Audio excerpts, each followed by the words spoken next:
ஆகிய ஏக இறைவனின் திருப்பெயரால் தொடங்குகின்றேன்.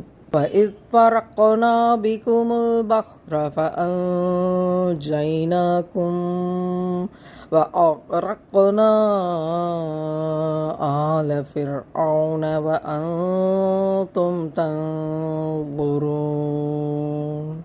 மேலும் உங்களுக்காக நாம் கடலை பிளந்து உங்களை நாம் காப்பாற்றி நீங்கள் பார்த்து கொண்டிருக்கும் போதே ஃபிரௌனின் கூட்டத்தை அதில் மூழ்கடித்தோம் என்பதையும் நினைவு கூறுங்கள்.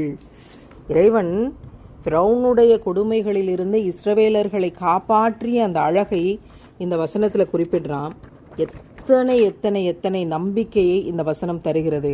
நிச்சயமாக கஷ்டத்தினுடைய முடிவில் இறை நம்பிக்கையாளர்களுக்கு நன்மைதான், பாதுகாப்பு தான் என்ற செய்தியை இந்த வசனம் தாங்கி வருகிறது. ஃபிரௌன் சமூகத்தார் கொடுத்த வேதனையிலிருந்து இஸ்ரவேலர்களை இறைவன் காப்பாற்றிய பின்னர் இறை தூதர் மூசா அலைஹிஸ்ஸலாம் அவர்களுடன் இஸ்ரவேலர்கள் புறப்பட்டார்கள்.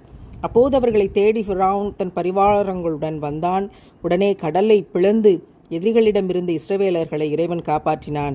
இரு அணியினுக்கும் இடையே தடையை ஏற்படுத்திய இறைவன் இஸ்ரவேலர்களின் கண் எதிரிலேயே ஃபிரௌனின் சமூகத்தாரை கடலில் மூழ்கடித்தான். இதில் இஸ்ரவேலர்களுக்கு ஆறுதலும் எதிரிகளுக்கு மோசமான அந்த இழிவும் ஏற்பட்டது. அந்த நாள்தான் ஆஷுரா, முஹர்ரம் 10ஆம் நாள்.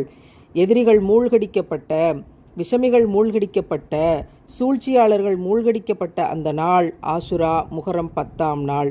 அல்லாஹ்வின் தூதர் முகமது நபிகள் நாயம் ஸல்லல்லாஹு அலைஹி வஸல்லம் அவர்கள் மக்காவிலிருந்து நாடு துறந்து மதினாவுக்கு வந்தார்கள். அங்கே யூதர்கள் ஆஷுரா நாளில் நோன்பு நோற்பதை பார்த்துவிட்டு கேட்டார்கள். அந்த யூதர்களிடம், நீங்கள் நோன்பு நோர்க்கும் இந்த நாள் என்ன நாள் என்று கேட்டார்கள். அதற்கு அவர்கள், இது ஒரு நன்னாள் ஆகும். இன்றுதான் வல்லமையும் மாண்பும் மிக்க அல்லாஹ் இஸ்ரவேலர்களை அவர்களின் எதிரிகளிடமிருந்து காப்பாற்றினான். எனவே இறைத்தூதர் மூசா அலைஹிஸ்ஸலாம் அவர்கள் அந்த நாளில் நோன்பு நோற்றார்கள் என்று கூறினார்கள். அதற்கு அல்லாஹ்வின் தூதர் நபிகள் நாயம் ஸல்லல்லாஹு அலைஹி வஸல்லம் அவர்கள், நான் தான் உங்களை விட மூசாவுக்கு மிகவும் நெருக்கமானவன் என்று கூறினார்கள். பின்பு அந்த நாளில் தாம் நோன்பு நோற்றதுடன் மக்களையும் நோன்பு நோக்குமாறு உத்தரவிட்டார்கள். சுபஹான் அல்லாஹ். கடல் பிளக்கிற காட்சியை நம்மளால் கற்பனை பண்ணி பார்க்க முடியுமா? யோசிச்சு பாருங்கள். கடலுக்கு முன்னாடி நிற்கிறோம். அந்த கடல் பிளந்து போகிறதுக்கு வழி விடுறதுக்கு ஏதாவது நமக்கு கற்பனை கெட்டுமா? முடியவே முடியாது என்று நினைப்பதை இறைவனிடம் கேளுங்கள். ஏன்னா நம்மளால் முடியாததை முடிச்சு தர்ற ஆற்றல் இறைவனிடத்தில் இருக்கிறது. அதுக்கு இந்த வசனம் ஆகப்பெரிய உதாரணம்.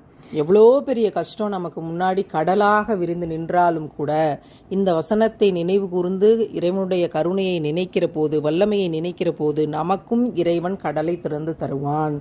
கடல் போல இருக்கிற, மலை போல இருக்கிற துன்பத்தை பிரித்து பாதையை உருவாக்கி தருவான் என்று நாம் நம்புவோமாக.